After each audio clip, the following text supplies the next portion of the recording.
Today we talk about this technology scaling feature size of the transistor. We started with 10 micrometers 3 decades ago, and now we are at the 22 nanometer in 2015, and even lower than that. So this effect is very beneficial. However, there is a trade-off now between improving the power and the delay. So delay is, in other words, nothing but the speed, right? The clock speed is the frequency of operation of the logic, and reciprocal of the frequency is nothing but your time period or the delay. So fabrication cost is low, but one-time design costs are increasing. We know that due to shrinking, we will fabricate the mass 1 billion transistors in a chip, and that fabrication cost is going to be significantly low. But what about the design cost? Design cost is basically tells us the innovation that is required to continuously keep scaling the dimension of the transistor, because it's a challenging, as we talked yesterday. There are a lot of challenges. So material scientists, people from different engineering skills, they are striving hard to scale the technology down. So there is a design effort, so that cost is going up. So it is still believed that this scaling will continue, if not forever. Okay, so physical design is basically a stage that comes later in the whole IC design process. We start with defining some architecture about particular application, let's say wireless communication, etc., and then we have a system level specification, SoC, we yesterday talked about. And then we have some architectural blocks. We say that inside the SoC we'll have microprocessor, memories, input output, logic functions. There are some other IP cores. There are bus standards. There would be a mixed mode blocks as well. So we have to define these core areas. So people will usually start with specifying these logic functions. They want to integrate all these logic functions. So usually they take some hardware description languages such as Verilog or hardware description languages. In short, it is HDL. Okay. However, that is at the top level. Sometimes we have two sections in the whole IC design process. One is back end, one is a front end. So what we talk about now, defining, using these languages to define and specifying these functions, so usually front end, and the physical design comes at the back end level, right? And that, in doing so, people, engineers rarely look at the actual transistor physics, what we are doing now, because the solid understanding, as I explained earlier also, is very crucial and beneficial in the long run. So I would say, in my opinion, chip design, it is ASIC or FPGA, is not just a software engineering. Just like you use some sophisticated, very advanced tools and take the help of these tools and design a chip, is something not that easy, and it's not about that. So we have to address the challenges at a fundamental level, and that is at the level of transistor level, at the circuit level, which is nothing but we call it as a physical design, which we are also covering in this course. So sum up would be, the bottom up IC design approach is useful. So bottom up in the sense, starting with the transistor and the circuit level and going then up to the final level at the top, which is nothing but defining this logic function using hardware description languages. Okay, so in this class today, what we are going to learn, we are going to learn how CMOS transistor is, just a little bit of revision of those also who missed perhaps in the early lectures. So, and we are also going to add today some advanced concepts in the same topic. So we are talking about how we'll see how these MOS transistors, they act as switches, how we can construct logic gates using them. There are, somebody asked me what is transmission gate and latches. they will also will talk about. Okay, and then the CMOS transistors, as I briefed you earlier, they are mass produced. What is mean by mass produced? Can anybody tell? They will, while manufacturing it will, they will manufacture in bulk. Yeah, mass produce it, a batch fabrication. These two terms you can remember in industry, they use these two terms, mass production or batch fabrication. So it's like, you know, that for a given logic function there'll be a millions of transistor will be packed inside a chip, and usually they will use silicon wafers.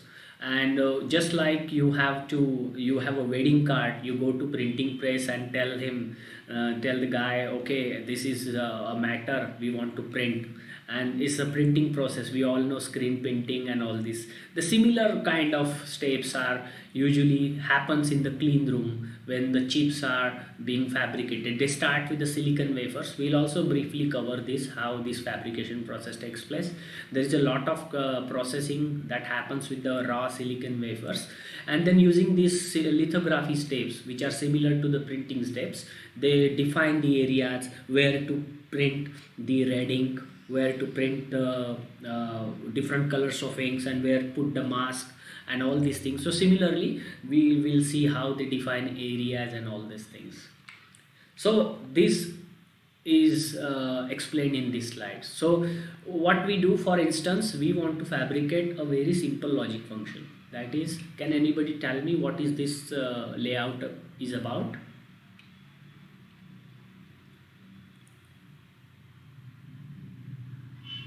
CMOS. Look closely. I think in the first class I gave you this picture. MOSFET. Hmm? MOSFET. Yes, you see here I have explained that there are two transistors here. Can you see this laser pointer I am pointing out? NMOS transistor and the PMOS transistor, right? Yes, sir. Yeah.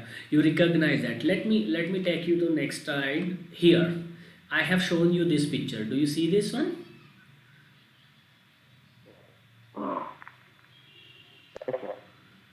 Hello? Hello? Yes, sir, we are able to see. Right. So you see, this is what we are going to do here is we have this NMOS transistor here. So we usually start with bulk silicon, which is p-type substrate, and then we define two areas of diffusion. This takes the form of source, this becomes drain, and then MOS transistor is nothing but the stack of metal oxide semiconductor. So in between we have oxide, silicon dioxide, which is just like a glass, and on top of that we have metal or polysilicon, and bottom is we have a semiconductor. That's why we call it a MOS, right? So this is a cross section view of a transistor for NMOS and PMOS. So in this picture what we are saying here, these two when we want to fabricate this logic function, we have two transistors, NMOS and PMOS, right here. So NMOS will come in the P substrate and PMOS will come in the P substrate, but we have to define N well for that. So what we do here, when we lay out the transistor, we basically specify these rectangles to indicate on the silicon wafer where the dopants will be diffused. Dopants would be, what are the dopants to make the silicon into N type or P type? Yes, sir. Impurities, correct. So let's say I have a P substrate here. So what will I do is that in the P substrate I take this rectangle to define my area, and it is called as N well. So this is just like a N well, and I will use some impurities to add some dopant atoms. So what are the dopant atoms to create N type of semiconductor on the silicon wafer? This area? First. Yeah, correct. Or arsenic, we also said that, right? And then I will say, okay, this area is reserved for N well. Here goes my N well, in which in the N well I will fabricate my PMOS transistor. Okay. So for the PMOS transistor, what are the dopants required? I need N plus n plus diffusions right here. So I have this, let's say, for the PMOS transistor I need n plus diffusion. Look at this. So these two rectangles, this area, this tells me, okay, sorry, here P plus diffusion, here is that area. So I would say in this region I will have source and drain of PMOS. Okay, and for NMOS transistor, just one layer up, this region is my NMOS transistor, source and drain. So look at this. If we take this is the source and the drain of NMOS, and this one come up here, source and drain of PMOS, and that is going, PMOS is sitting inside the N well. Okay, now we know that it is for the body connection for the of the NMOS transistor. NMOS is sitting in the P-type substrate, so I need a connection to the body of PMOS. So I will have a P diffusion right over here. So I define another rectangle, so it comes here. For the PMOS transistor which is sitting in the N well, I need to have access to his body, and body of PMOS transistor is nothing but N well. So in the N well I have this square rectangle right here, which is N plus diffusion sitting right here. So now I have PMOS and NMOS well defined sources and drains, and I have access to their body connections also. Like I have access to substrate for NMOS, and I have access to the well in which the PMOS is sitting. And now I know that it's a CMOS inverter, so the gates are connected. I know the schematic, so I will define another rectangle right here, and this tells me this is my polysilicon, another which is helping me to connect two gates. Now I know that two gates are connected where I will apply the input, and the outputs of those transistor will be Y here. See, source of NMOS or drain of NMOS is connected to the drain of PMOS or source of PMOS. Why I am saying source and drain interchangeably for both the transistors? Because they are symmetric structure and they can be interchangeable. They can be viewed as interchangeable terminals. Okay, so you see now this is my polysilicon, where I see that in between source and drain, I have laid out this PMOS, this polysilicon. What is left now? What are these contacts for? Why are these contacts required? Okay, I have defined N well, I have defined the N diffusions, and I have defined the P diffusions. But I want to have access to those areas, so that just like on the breadboard you have several components connected together, and you want to connect them together so that you can connect the output to the oscilloscope or to the multimeter. So it's for the outside connection. So I have a metal layer. Look at this metal layer. Where I need this metal layer, this rectangular I will define. So it goes up here. It is having the access to the VDD because the body of PMOS is getting out here. Similarly, this rectangular, look here, this is getting me access to the P-type substrate for the NMOS. So these contacts, the black rectangulars, are defined to have connection with the body, connection with the source, drain, again source and drain, and again the body of NMOS. So this is how I will define it. Similarly, this source and drain of these two transistors are connected together, so I have another rectangular defined here. So this is how I created a simple layout of this CMOS inverter. So layout is saying is about the physical design, is about defining where the dopants will be diffused, polysilicon where to be grown during the fabrication. So this file we submit to the manufacturer,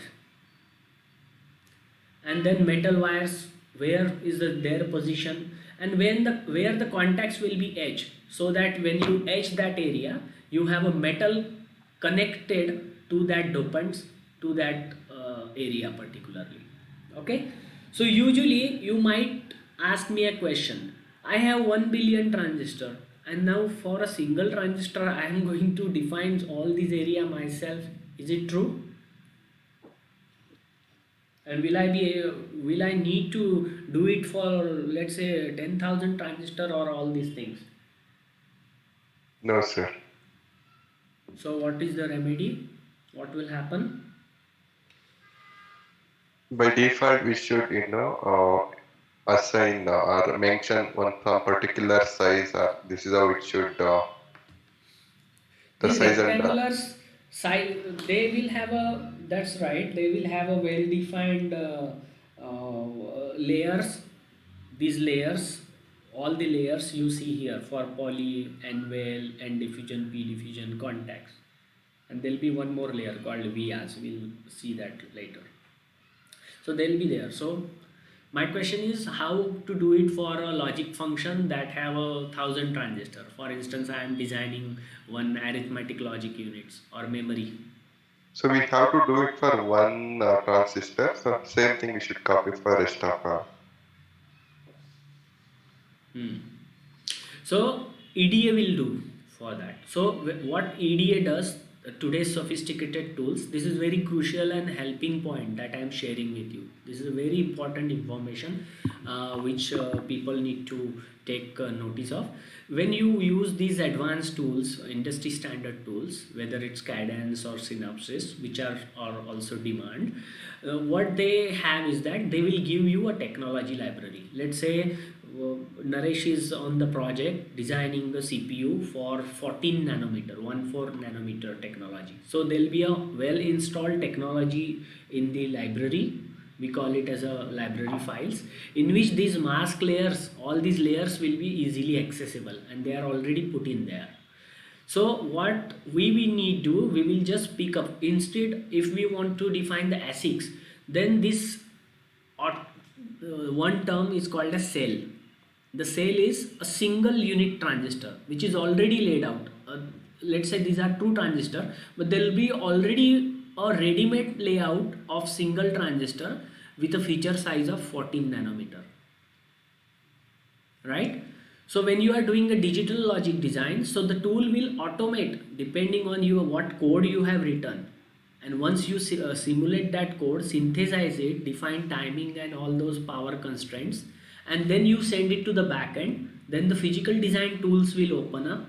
There are different teams for this entire chain, and then based on your netlist will be converted to the automated layout. So the tool will pick up all these transistors with a feature size of 14 nanometer, and they will be interconnected to each other with already all these layers defined and all the feature size and all these correction. Then what you need to do is just to place look after their floor planning, routing and other performance, which are the topics in the physical design. Okay. okay, sir. So just to revise, in silicon we have this semiconductor. There is usually a poor conductor of electricity, and that's why we want to convert it through the N type and the P type. So arsenic is one of the impurities that we use to make it N type as a dopant. So dopant atoms are introduced into the silicon lattice, and this is a boron to make it P type. So I have an N type semiconductor, I have a P type semiconductor. So what can I do? Can I create a junction? All of us, we know that we have a simple PN junction here. You see this P and N type, we can create a junction. So if we can create a PN junction, we can add another P here, so it becomes BJT, P and P. Or here I make N type connection here, so it becomes NPN, so that is again the BJT. So this is how the transistor was made here. Okay. Now MOS, again I have explained you before, but again have a brief look here. So metal oxide semiconductor, why we call it a metal oxide semiconductor? So we have this substrate. It is also called as body of a silicon or a bulk of a silicon or a substrate, simple words. So we have this p-type substrate in which only NMOS can be fabricated. So for the p-type substrate we have two regions, N plus dopants, where we can have source and drain regions created or fabricated. And then look at this, to have the connection to the source and the drain regions, we had drawn this wire here. So there will be a contacts that will be etched into this region through the mask, and therefore we will have access to this region. It is just like we are soldering on the PCB some components through these metal wires, right? Okay. Sir, I think there are many types of MOSFET, right? Mm-hmm. MOS transistors. So nowadays, what transistor they are using? That's see some still the CMOS technology is widely used, which is the complementary transistors. So there is another technology that is being used in few of the products. I explained you. I introduced that term is called FinFET. So it's a special film effect transistors. So they have some fabrication or deposition or the structural differences. Based on that, performance can be improved and scaling can be improved, because to scale the CMOS technology, people are facing challenges now, as we discussed earlier. So people now talk about FinFET and CMOS. These two I know. Sir, this to construct AND gate, OR gate, this gate only we usually construct in the PD. So there we, you may use NMOS or PMOS, right? Not the CMOS. Can you tell me what is difference between these two terms? NMOS and PMOS and CMOS. Yeah. CMOS is an kind of inverter. It is a combination of both NMOS and PMOS. Mm-hmm. Uh, NMOS is a normal NMOS, like when the gate is when we supply the gate voltage, then we control the current between drain and source through gate and source voltage. See, vice versa for NMOS. Right, right. So see, as I explained you earlier, what I can tell is that this was our p-type substrate, right? We take the p-type substrate. Can you see now? Yeah. Okay, and this is our so p-type substrate is the bulk silicon that we got the wafer, and then we say that I want to create one transistor. So n plus region, n plus region. So this is my NMOS structure, and basically I call it metal oxide semiconductor, or it's CMOS. I will define that in a moment. So metal oxide transistor, MOS transistor. Okay, so why we call it as a MOS? Because on top I have this polysilicon, in between I have a oxide, silicon dioxide, and here this is a semiconductor. What is this semiconductor? P-type semiconductor, and in which I have created two n plus regions. Okay, fine. So it's basically superimposition of several conducting and insulating material. What is the insulating material in this? Metal SiO2. oxide. Silicon dioxide. Yeah, it's just a glass, right? So it is a insulating in between polysilicon and the semiconductor. Polysilicon is not metal, but earlier transistor, in the earlier version, they used to deposit metal instead of polysilicon. That's why the term is MOS.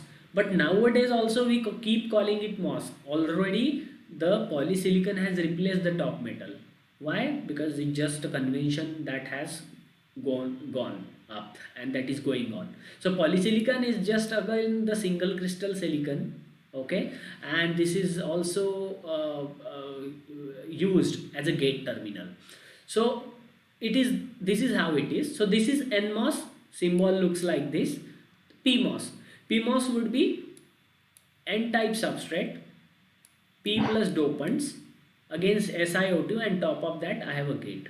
So let's say I want to create PMOS transistor. What I'll do, I have p-type substrate right over here, and on top of that I will somewhere create n-well here. I told you that.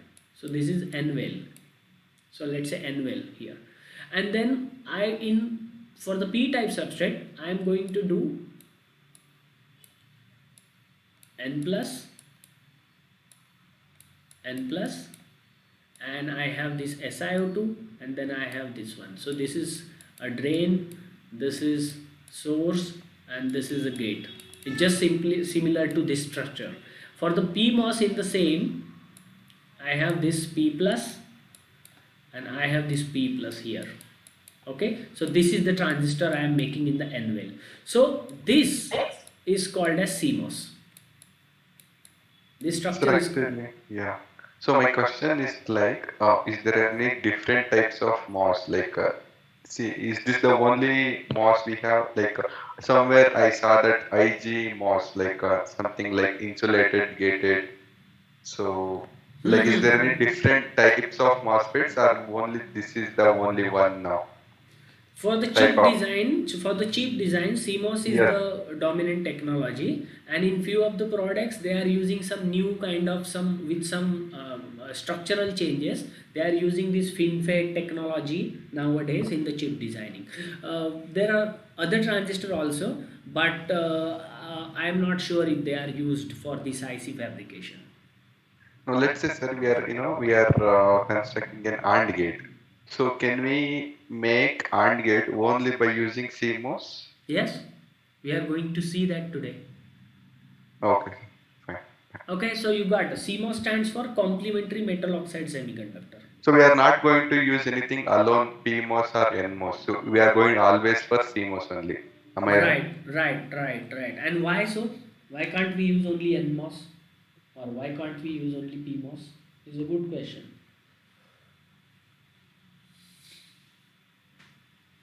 Not sure on. Switching action. Switching action, but again NMOS and PMOS we have seen that they can be used as a switches. But for a complementary, we need both to save the power consumption.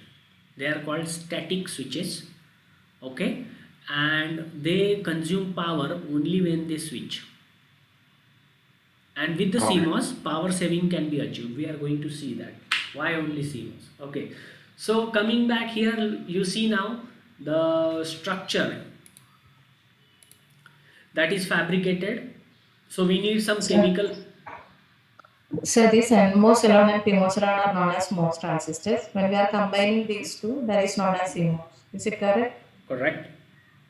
C terms, Okay. C stands for complementary. It means combination of both. Okay. So when we are considering a chip, all the transistors are of same kind and same size, or it will be different.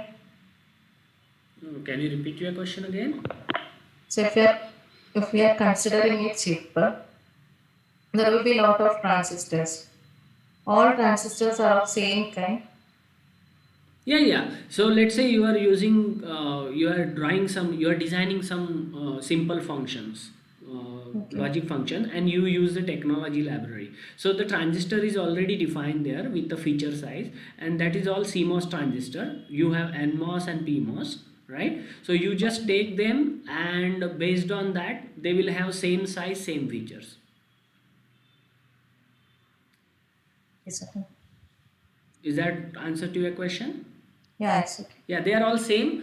You just define through the netlist, and this tool will automate pick up those transistor to create that logic function.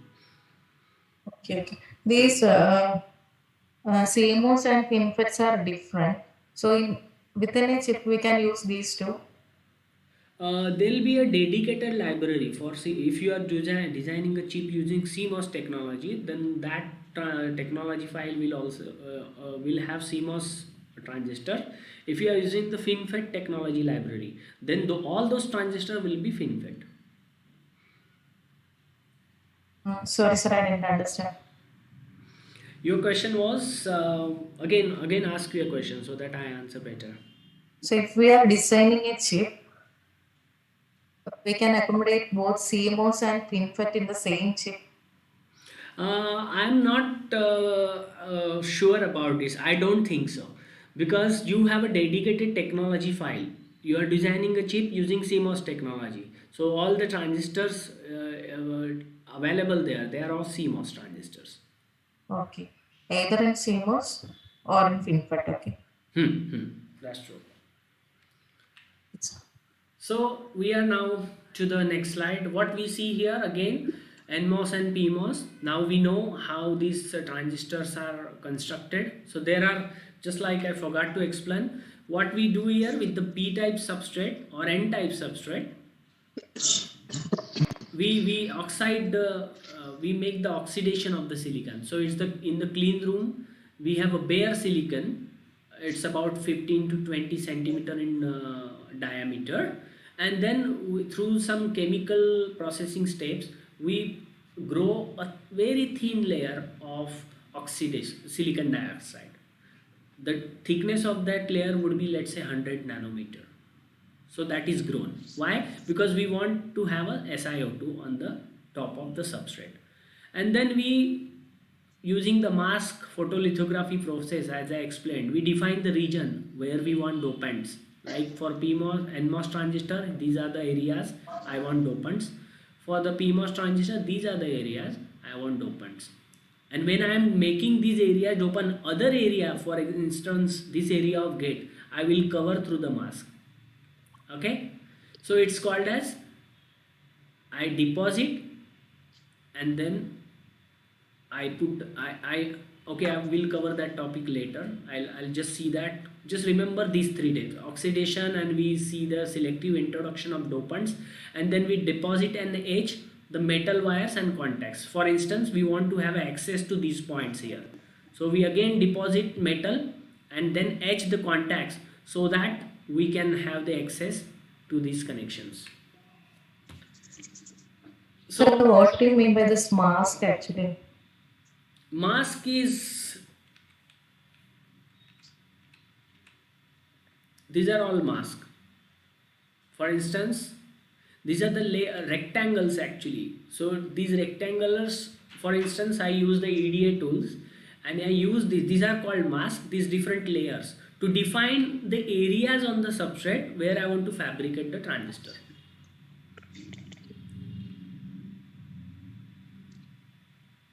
Yes, sir.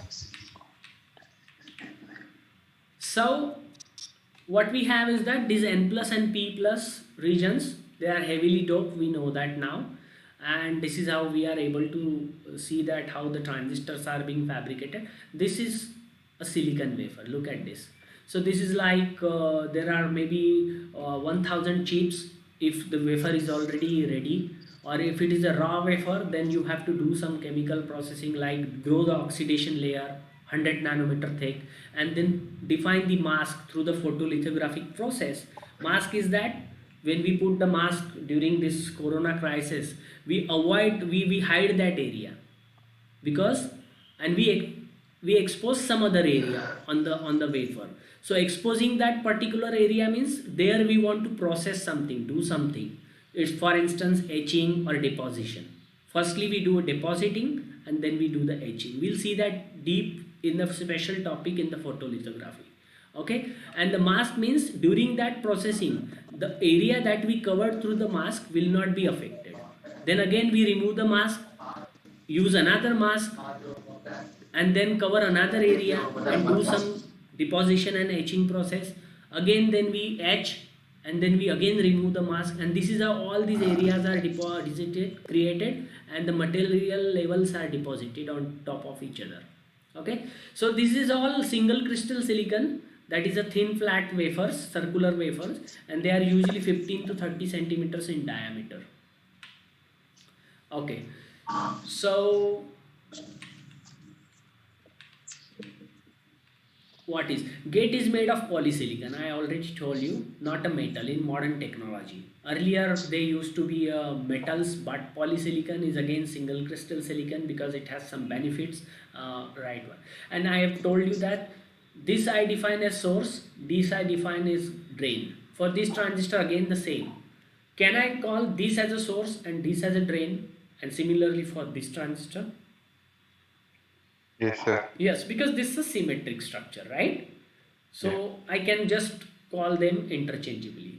And what is the, where is the body of these transistors? What is mean by body, and where is the body?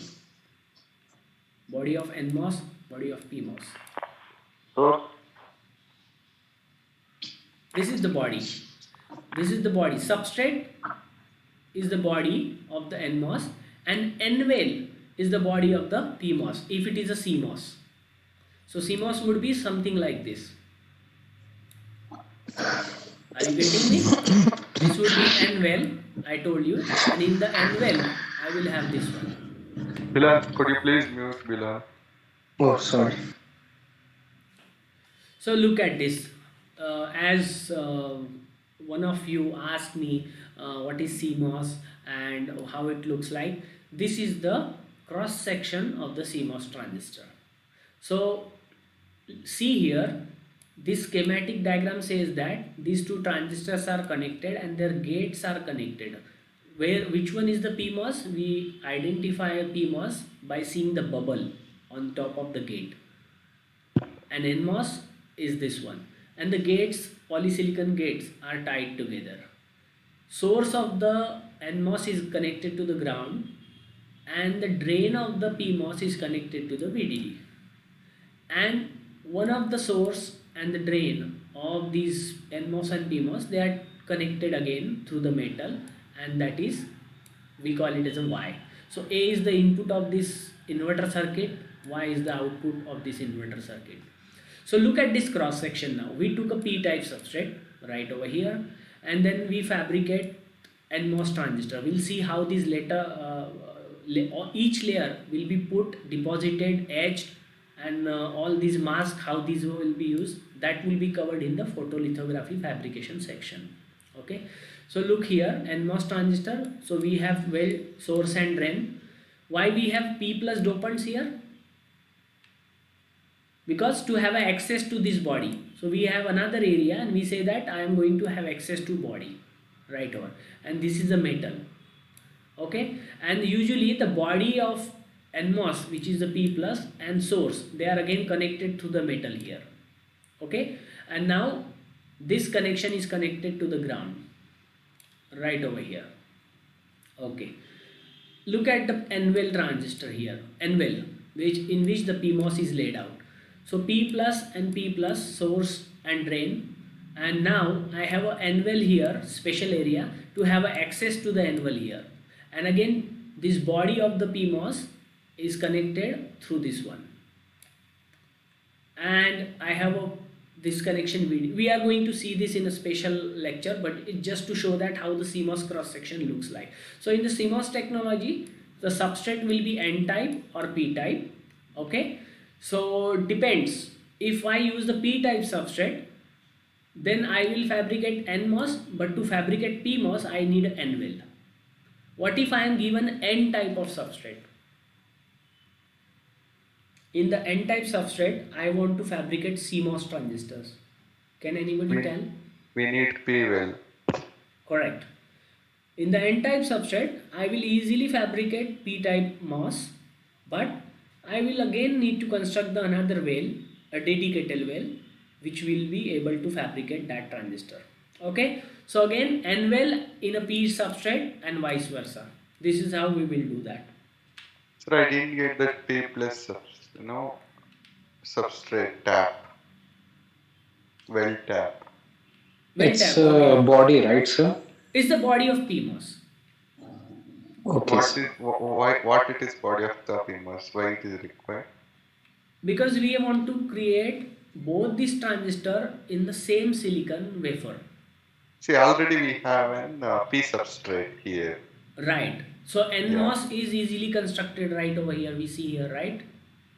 Yeah, NMOS we have constructed. Why do we need that P plus substrate tap? In the P substrate itself, we want PMOS transistor. Don't you think if we don't have an N-well, how can you construct the PMOS? How will you define the dopant P plus in the P-type substrate? It's already P substrate, and if you want a heavily doped regions. So if we don't have an N-well, a special dedicated area which is called body, then this P plus dopant will be interfering with these NMOS transistors. No, sir, I'm not talking about the end one, P plus substrate in the end, like left corner. In the diagram. Yes. Okay, this one, Yeah. P type substrate. Let me take the laser. This one is that the body of a transistor, it means usually you cannot keep it floating because you want to have a circuit ground, right? You want to make the connection somewhere, because if you keep it floating, there could be some voltage fluctuation and that will interfere with the transistor operation. So the body cannot be floated. Like N plus is connected to ground. What is floating here? Okay, once again. So the question here is why we need this spatial dopant area for the P plus, Yes. right? So Yes. what, Yes. see, this is P substrate, it means it is number of holes are greater than number of electrons. That's why it is P type semiconductor, right? This one. Yes, sir. Yeah. Okay. And I have to have access to this area, so that I will have, just like on the breadboard I will, or on the PCB I will make a soldering to some component, so that I can have its connection to the external world. For example, I want to measure some signal or connect it to some voltage terminal or digital multimeter. So similarly I have this chip now, and its body access I want, so I will define special area here, and I will make it heavily doped. So if I make direct connection with the P type substrate, so number of holes are enough, but I want large number of holes here, so I will make it heavily doped. So electrons are like 1%, and 99% will be the holes in this particular area, and it will make a good ohmic contact. So there will be a no resistance to my connection. Okay, sir. So we will, dope heavily, and will make it as space substrate there. So why do we need that Why do we to need that? It's just to, that's a, now I'm coming to another point. I just took you a little level deeper. Okay, so now coming to your point. So now we have this area defined. If we don't make, just like we are connecting two gates together and giving input, this wire and giving, calling it output, this source connecting to the ground, and this source or drain connecting to the VDD, we have made all this connection. But the body of these two transistors, in case here is that connection to the body, and here is the connection to the body of this transistor, if we keep them floated, then during the switching operation some voltage can come over here, and these are nothing but the junctions, PN junctions. Look, P and N is the PN junction, P and N is the PN junction, again N and the P body is the PN junction, N well and the P, or N well or N plus, again can create some Schottky effect, another diode. So that voltage fluctuation during the switching action, some voltage may appear on these floated nodes if left unconnected, that will create the problems in the CMOS operation. Sir, I have a question.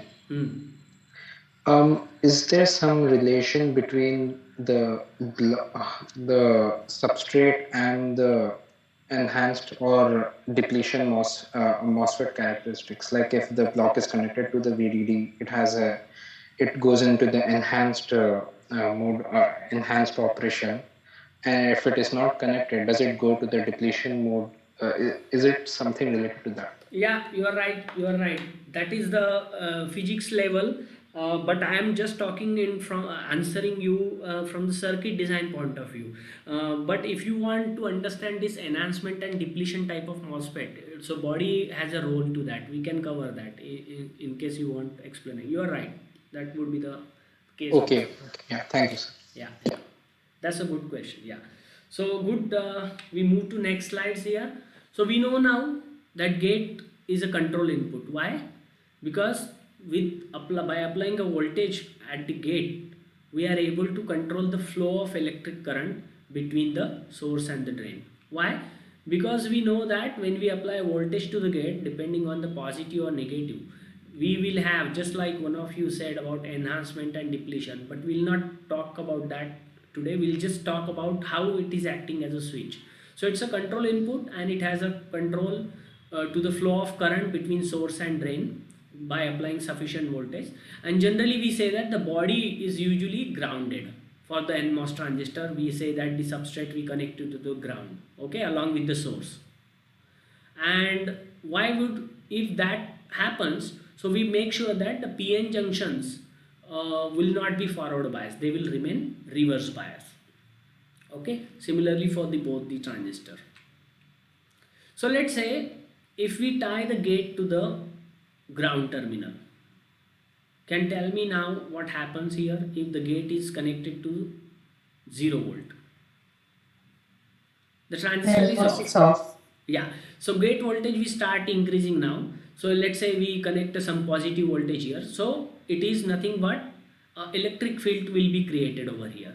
This electric field will attract the free electrons. However, the small in number they are in the p-type semiconductor here, they will start appearing up, and they will start coming and getting deposited or collected beneath this SiO2 and the semiconductor substrate, that is silicon, p-type and the SiO2. So right over here I will just draw little bit. So here these electrons will start gather due to the positive voltages, because holes will be pulled down and the electrons will be attracted, right? That's the Coulomb's law. And if we increase the gate voltage again, sufficient positive voltage, the number of electrons will be higher now here as compared to the holes in the p-type semi material, and we say that the transistor is switched on. That is how the transistor works. So now this thin region that we have sufficient number of electrons, and we say that the channel which was number of holes before the gate voltage was positive, there was all holes here. Now we have all electrons. So we say that the channel is inverted, and this channel is acting as, this region is acting as an n-type semiconductor. So what we have n plus, we have n plus here, also we have n plus here. So we have easier conducting path from source to drain for the number of electrons. Okay, so the charge carriers in this case are the electrons, and they are easily available to flow from source to the drain, and we say that the transistor is on. This is for the NMOS. For a PMOS, can now anybody tell me this transistor? The body is connected to the positive voltage. Why? Body means this N substrate of it is, or if it is a CMOS technology, then we call it N well. Again, if we individually fabricate PMOS, then we need N substrate. But if I want to fabricate both the transistor in CMOS technology, then I have a P substrate, and then I will need to create N well. So N well becomes the substrate for PMOS. And we say that this body of PMOS is connected to the positive voltage, and body of NMOS we know that is connected to the ground. So that these junctions here, you see NP, these junctions should not get forward bias, they remain reverse bias. Okay, so with that said, now tell me the operation of PMOS as a switch.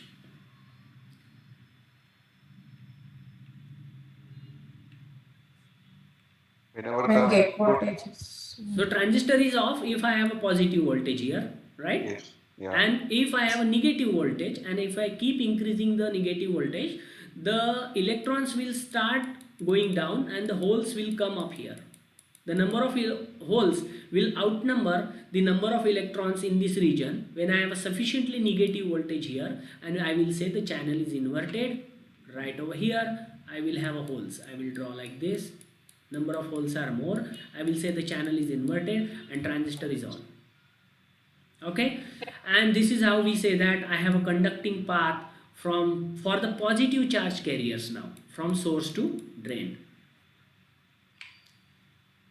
So let us have a look at the symbols. We know that this is NMOS and PMOS. How to distinguish? We have a bubble here to see that. Sometimes in the analog domain, the transistors are created like this. So Let one me small draw. question. Yeah, please. So basically in the CMOS inverter, the bulk of the NMOS is connected to the VSS, right?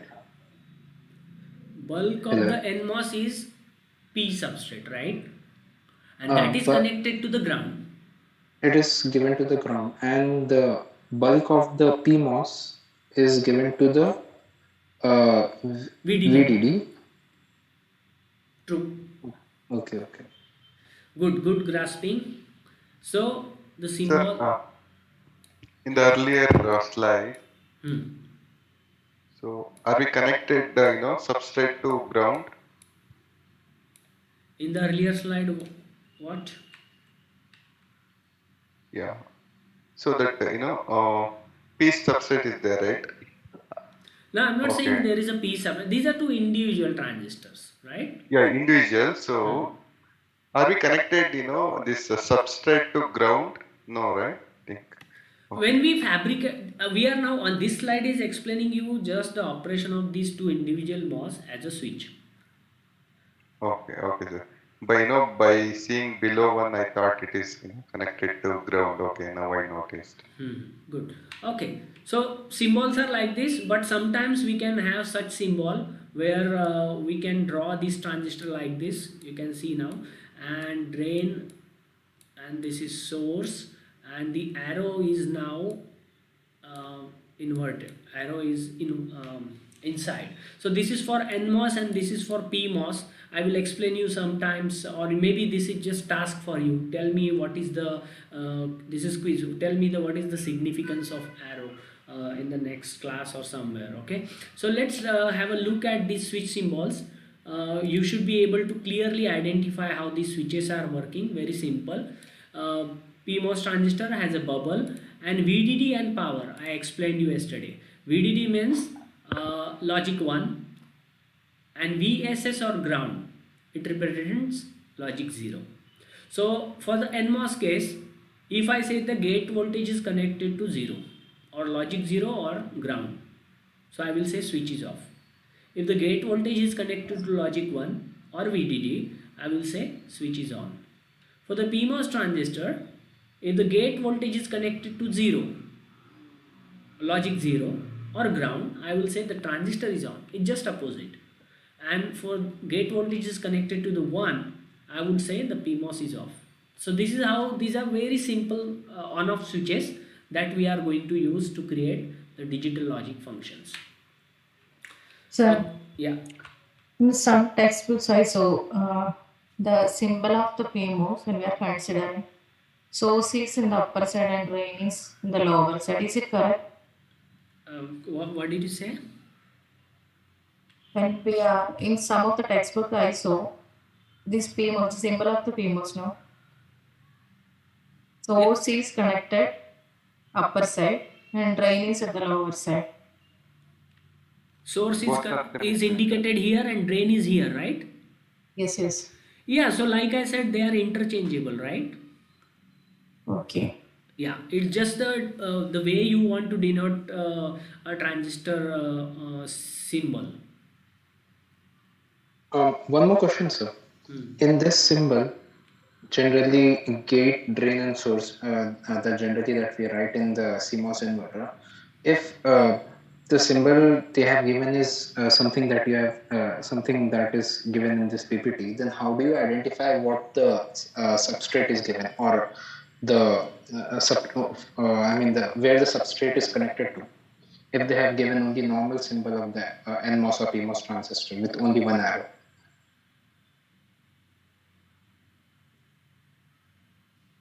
Hello. Hello? Yeah. Yes, sir. What is your The question? I missed that. Tell again. basically in representing CMOS inverter, they use an NMOS and PMOS and those two symbols in which they have gate, drain, source. But then how are they going to represent us what the bulk is connected to? Yeah, Like by yeah. default. Yeah. Usually, what they do when you create an analog design, when you have an analog design, they usually denote these symbols like this. Let's say this is a schematic of CMOS, uh, and this is inverter circuit. This is a PMOS right here, and this is gates are connected together. Here is your VDD, and this is your ground, and the body of they denote like this connected right here, and body of this MOS is connected to like this. So body of PMOS is tied to VDD, body of NMOS is tied to ground. This is how they the symbolic representation. Is that your question? Yeah, yes, sir. Hmm. So if they don't mention those, then by default, we may assume that it is connected. The PMOS is connected to the VDD, and MOS is ground. I mean, NMOS bulk is connected to VSS by default, right? By default, yes. Okay. So okay, so we know that now the supply voltages VDD was set to 5 volt. Yesterday I explained you, but nowadays for the chip design we don't use 5 volt because We say that our mobile phone batteries are longing for one full day, 24 hours. Once you charge, it's all there. What is the magic? Is because of reduced power consumption and reduced supply voltages, reduced power consumption. And why is coming that? Is coming us because of the shrinking of the supply voltages as well. So when these transistors are built, they are now modern transistors. Now they are not able to withstand this 5 volt voltage. Otherwise, they will break down.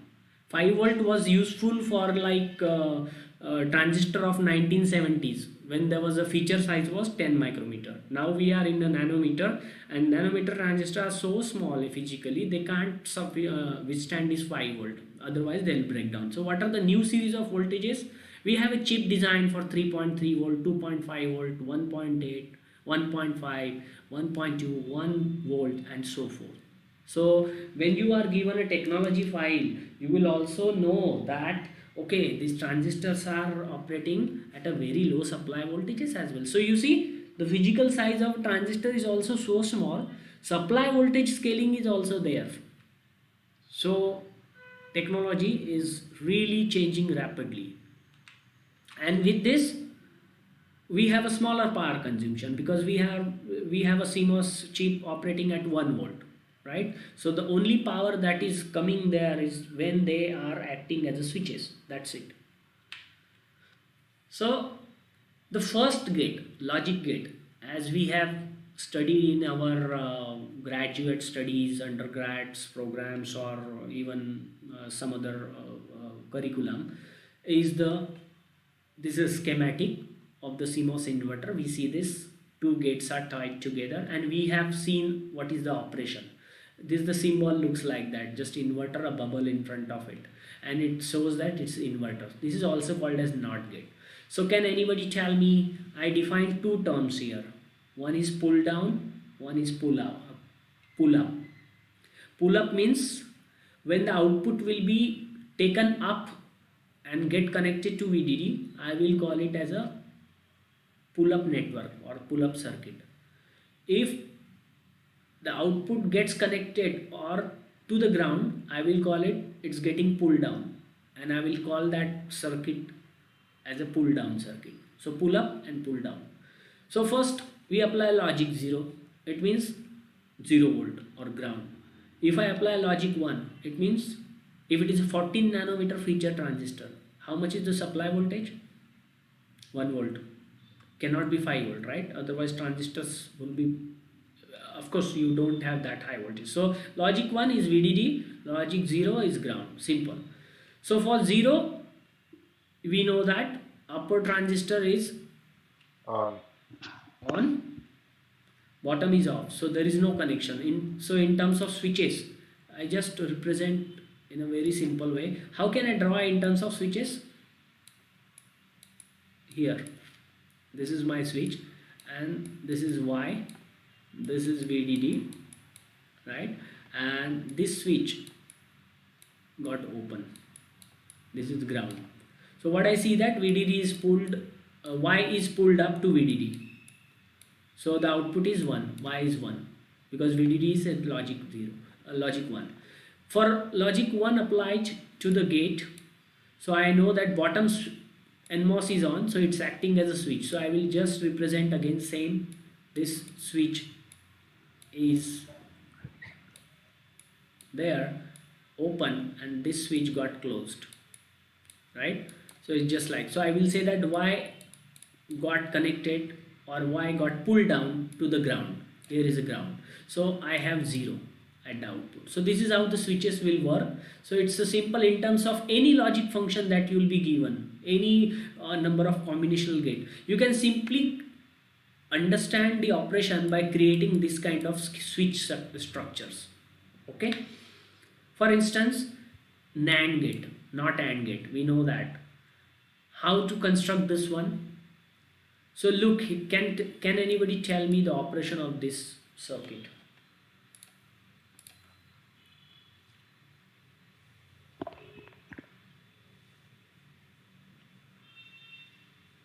When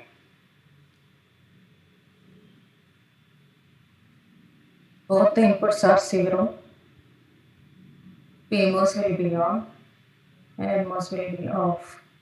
Right. So the very simple, we can see, no, we know that how the truth table or logic table works. Both inputs, only when they are 1, right, the output is pulled down to the logic 0. If either of them, if either of them 0, then output will be pulled up by the pulled up network and output will be connected to the VDD. So the PMOS, these two transistors are in parallel. The NMOS, these two transistors are in series. Whenever you see such arrangement, you can say that these two connections are in parallel and these two connections are in series. Okay, so it is a 2 input CMOS NAND gate, and NMOS network, which is a series combination, is called as pull down network, which will connect the output to the logic 0, and PMOS parallel combination is called as pull up network, which will connect the output to 1. So very simple, by means of switching diagram, just like I drawn here. For this network also you can yourself create that diagram when you maybe go home after this class, and you can simply verify this truth table, right? So this is how the logic gate can be designed. So quiz for you. So, sir, basically, for the logic 0, pull down network will be handling the logic 0 part, and the for the logic 1, the pull up network will be handling that. Is it?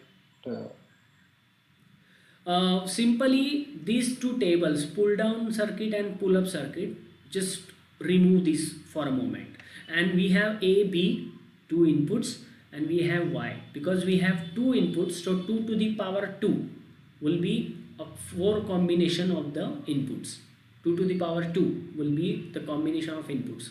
It's 4 combinations. So 0 0 0 1 1 0 and 1 1. So what I ask you, apply this first case 0 0 here, and try to just visualize what transistor network is on and what transistor network is off, and what is coming at the output. So first is 0 0. Sir, here are we using two CMOS or NMOS and PMOS individually? This is CMOS logic now. So we, Two CMOS. yeah, whenever we say CMOS, it means it has both transistors. Do you see bubbles here? Yes. Yeah, so whenever we use word CMOS, it has both transistors. So tell me now, you have a 0 0 here. It just somebody asked me that question just to help him to understand how this operation works. It's very simple. You have already studied it in your graduate degree, I'm sure. Both.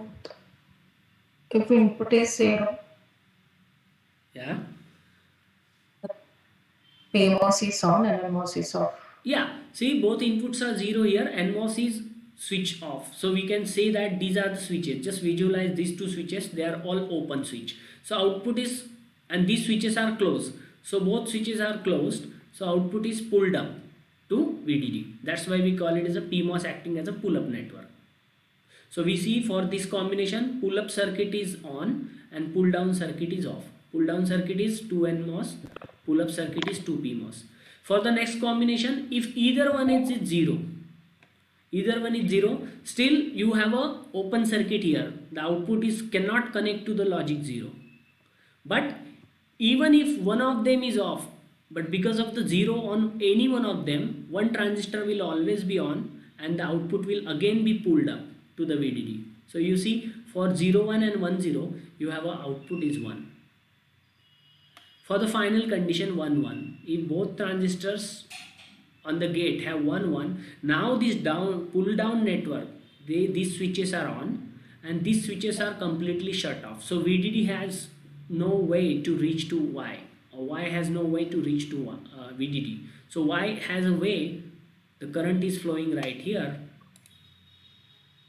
right here. So output, we say that output was pulled down to ground, and here we say that the logic 0 appears. Is that clear? Yes. So quiz for you, how many inputs this logic was, logic NAND gate on this slide? 2 inputs. Yeah, I want you to design n input CMOS NAND gate. and I want you to write the logic function and the logic table for that. Will you do that and tell me, show me next class? You have to share your slide or just any drawing that you will come up with. Is that okay? Okay, sir. Yeah, Sir, in any our earlier side, there were two NAND gate symbols. Is that both are same, or is there any difference between two NAND gate symbols? That's a good question. So see, this symbol, I hope we are all familiar. This is not AND. Take out the bubble and it's symbol of AND gate. Put the bubble, it becomes NAND, not AND, right? Yes. Anybody can recall De Morgan's law from their undergrad or grad studies? Digital logic. I refer you one book, Morris Mano, for brushing up your digital concepts, because when you go to interview, it will be helpful. A Digital Logic Design by Morris Mano is a good book. You can have access to that. So, what is this symbol? De Morgan's law allows us to put some bubble. This is a symbol of OR gate, and De Morgan's law allows it to put some bubbles. So, what it shows that this logic.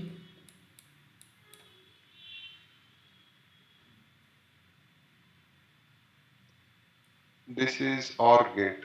Yeah, this is OR gate, and by putting some bubbles, we this logic will act as a NAND gate. Try to verify. You know the truth table for logic table for the OR gate, right?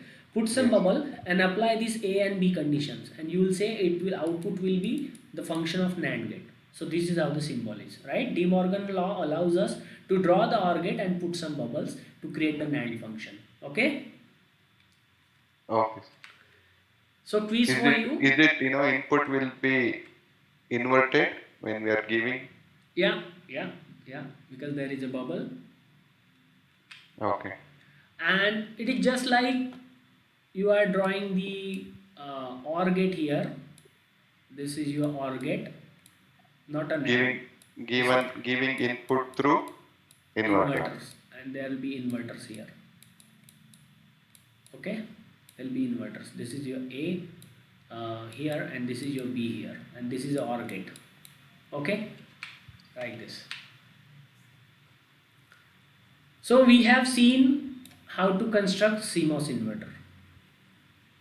How we have seen how to design CMOS NAND gate, and we know that the logic functions of both these, and we know that output will always be 0 or 1. It will be pulled up to VDD or pulled down to logic 0. For this case also pulled up or pulled down, and pull down network is composed of NMOS in series in the case of NAND gate, and pull up network consists of PMOS in parallel in the case of NAND gate. What is the pull up and pull down network in this inverter configuration? Here, The upper one is the pull up and the below one is the pull down. simple, yeah. It's a single transistor, but they are still a pull up and pull down network, right? NMOS is pull down network and PMOS is pull up network, right? So now tell me, we know that output state is always at logic 1 or logic 0, but at this at a time when either of this network is either on or off. What if both of these networks at the same times are off, pull up and pull down? Then what is the state at the output? Both transistors are off. So I have a one question. 0. Uh, Hello. Yeah. So turning both transistor off means how is it possible? Like if A is one, the B will. I mean, if the input value A will be one, then the PMOS will be off and the NMOS will be on. If A is zero, PMOS will be off and then NMOS will be on. But how come both can be off at the same time? That's correct. Yeah.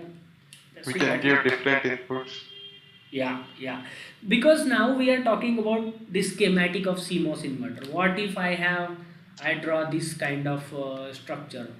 For instance, yeah, Narendra just answer a bit of the questions. Let's say I have these two transistors.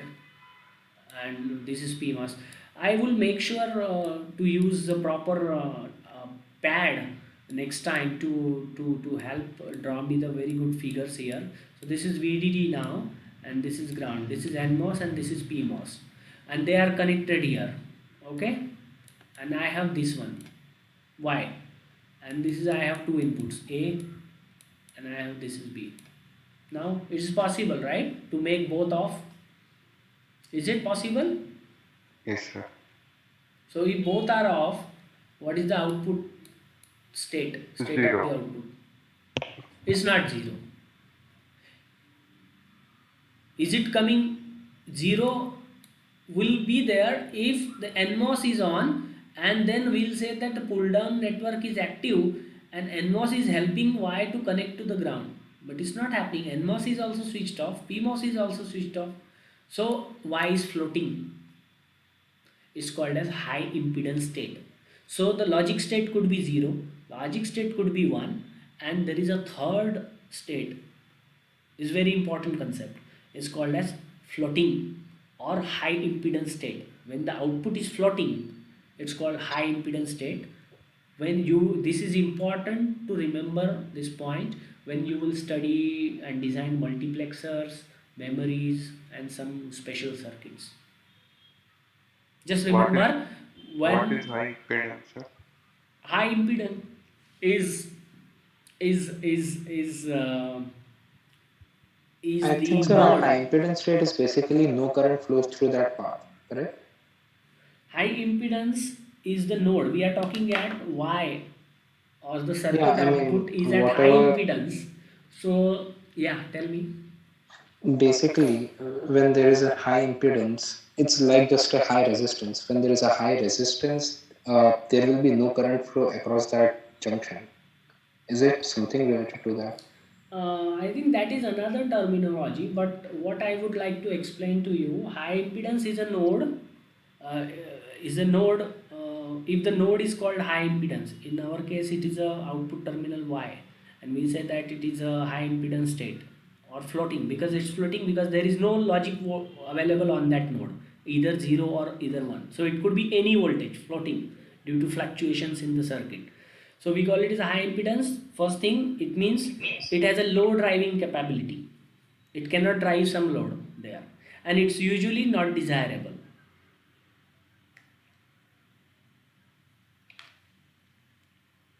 Just remember, for the digital design point of view, logic 1 is one state, logic 0 is another state, and when the both pull down and pull down and pull up networks are off, the state of the output is called as high impedance state or floating. So there is no output voltage available at that node. Is that okay? Yes, sir. Yeah, we just think from the digital switching point of view. Think it as a switch. Don't go into this resistance and all these concepts. So we just know that there are three states. One is logic 1, one is logic 0, and third one is high impedance state. Now what if both pull up and pull down networks are simultaneously turned on? Can VDD and ground both try to get access to the Y? Here, this transistor is on, this is on, and this is also on. Won't both the transistor will try to exert these voltage levels at the output node Y? If we Okay. made both the transistors on, these two levels, VDD, PMOS will try to push VDD to the Y, which is pull up, and NMOS will try to pull down the Y to the ground. So this is also not possible, but sometimes this is an undesired state, unwanted state, is denoted by X. So this table you can remember. See, pull down network is off and pull up network is off. So it's a high impedance. Pull down network and pull up network 0 and 1 are the normal states, we know that. But pull up and pull down both are on. Then final column here is X, unwanted. So in such case, if both transistors are on, pull down and pull up networks are trying to exert their levels to the output, That's something we don't want.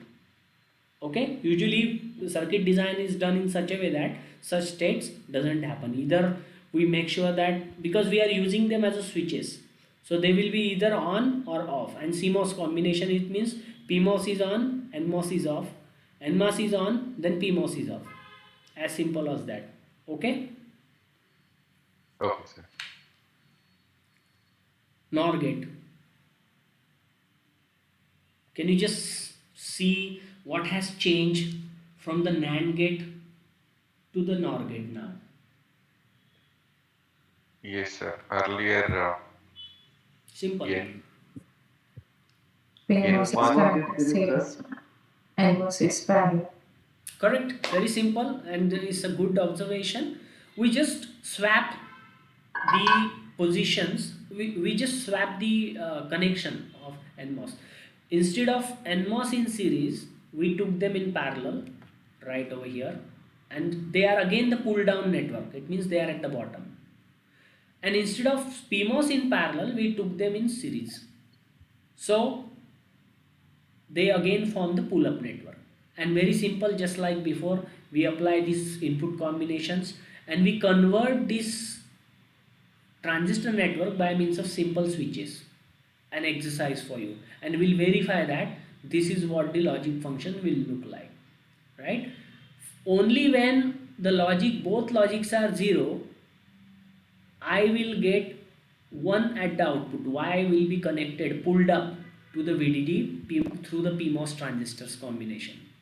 Okay, otherwise for either input is 1, then Y will be pulled down to ground. So example for you, quiz would be, you have to show me n input CMOS NOR gate, simply. So very simple. Once we know that how these transistors are series and parallel, you can create any combination gate, and that is called as combinational logic. This term now coming now, combinational logic means take NMOS, take PMOS, connect them in series and parallel between VDD and ground, and you can create variety of logic functions.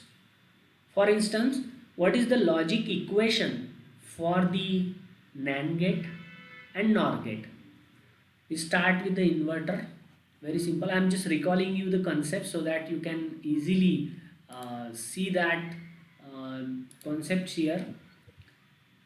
For the inverter, logic equation would be Y equal to A bar.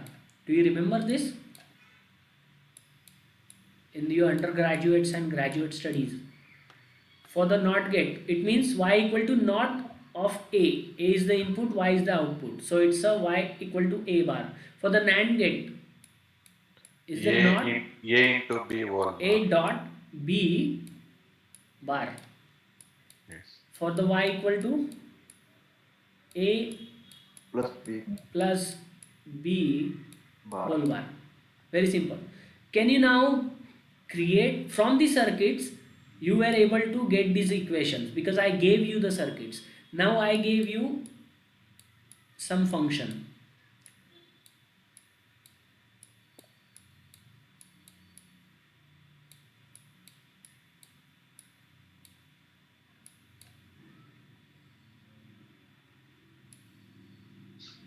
Simple. Can you create a circuit, design a circuit for this function? Yes, sir. Right. So you just have to try and connect these switches together to create. So we say that now we are able to design a combinational logics through by we know that these switches, these transistors acts as switches, and by proper connecting them we can create any logic function which is called as combinational logic function. Why we call it combinational? Because there are a combination of NMOS and PMOS switches, pull down and pull up network, to create those functions. So here is the switches. First configuration, NMOS are in series, you see here, and for all, how many combinations of the input possible? Two inputs, it means, sorry, can you tell me how many combination of inputs possible? 4 combinations. 4 combination, right? Because we are dealing with binary logics. Binary logics, how many bits are there? 0 and 1. And how many inputs are there? 2 inputs. Two So inputs. 2 to the power 2. 4 combination are possible. So I apply all those 4 combination right here. I apply 0 0 in the first case here. I then apply 0 1. Then I apply 1 0. Then I apply 1 1. And I can see that how my transistors are behaving. They are off state, they are off state, they are off state. Only when both inputs are 1, the both switches I showed them as a closed switches and they are in on state. For the PMOS, are they in series or parallel? Series. Series. That's correct. And again 2 raised to the power 2, I apply 4 combination and I can draw such diagram. So now NMOS in series, NMOS in series, PMOS in series. What about this combination?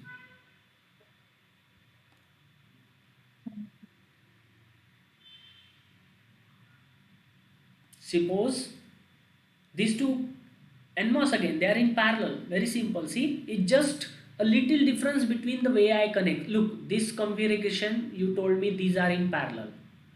So this and this, aren't they same? Are they same or not? Yes, sir. Yes, They are sir. same. See, sources of both NMOS are tied together and they are connected to ground. And drains of these two NMOS are also connected together and they are connected to the wire, right? And gates are individuals. Two inputs are coming to their gates. Come here. Look, see, two gates are individual G1 and G2 and the sources are tied together. I name this wire as B. Drains are connected together. I name this wire as A. So let's say I have an input signal coming on the wire A and I want to reach through these switches to wire to node B. From A to B, I want to make the signal path and these two are switches. What is the combination that will allow me to reach my signal from A to B? Any of them takes one. That will be I am applying the voltages inputs to the gates of these two and they will be made switch on or off and their combination will decide whether I have a access or signal path from A to B. So what is that gate G1 and G2 combination? What inputs? What logics? When anyone is 1, the switch is on. When both are 0, switch is off. And when both are one, Switch is on. Anyone right? is 1, switch is on. that's one. That's Correct, that's correct, that's correct. Look at this one, right? So I have switch is on by any one, so I can have. And what logic function is this then? Or Right. gate. Or get good. So see, I showed you. You just constructed CMOS or gate. You actually could say that just for the PMOS. Tell me now, anyone? Can you explain me what is Any this? of the input is zero, output will be Right. So what is this logic function? And a little bit NAND. Yeah. yes. Yeah, but will you call it as a CMOS OR gate or CMOS NAND gate? This is No. CMOS NAND. You said right. Not yet, sir. These are gates, OR gate and the NAND gate, but using NMOS and PMOS transistor alone, Yes, sir. right? Yeah. And what if I want to create using them CMOS? So we have seen them in the earlier slides, correct? Yes, sir. Good. So that's all for today. Sir, here, see, we are constructing OR gate using a PMOS, right? Sorry, You using told me. NMOS, we are creating an OR gate, okay? Hello? Yeah. Yeah, in the real time, so are we using CMOS or this is simple, right? For using an NMOS, we are creating OR gate or using CMOS we are creating? Which one you are using? In the you mean in the actual design? Yes. CMOS logic, because we have a CMOS technology library. There we are using the CMOS because of So, again the power hmm. consumption. So always you use CMOS only. There is no chance of like alone NMOS or PMOS, right? For That's okay. for analog design, for instance, you are creating amplifier. Now we are Okay. talking about switching functions. We are in the digital domain, right? No, no, like complete chip. We may have billions of transistor. Huh. So out of billions of transistor, all are CMOS only, or is there any way, chances that we may use alone NMOS or PMOS, something Sure, like that? sure. You will have a sales, and in the sales also, you will also have an individual transistor, access to individual transistor. Suppose you Like want to in, create a special circuit using NMOS, yes, you have it's those. like 1 million transistor, it doesn't mean that all are CMOS. Yeah, yeah, correct. Okay. So that was all for today. I hope this was useful for you, and I have given you some quizzes, so you can just get me those n inputs CMOS diagrams, and just write down some functions and create the schematic out of that. That is to tomorrow, or maybe you can tell me, show me that, right? Okay. Okay. So thank you very much. In case you have some question, you can drop me a message backwards. And do you have any other question for now?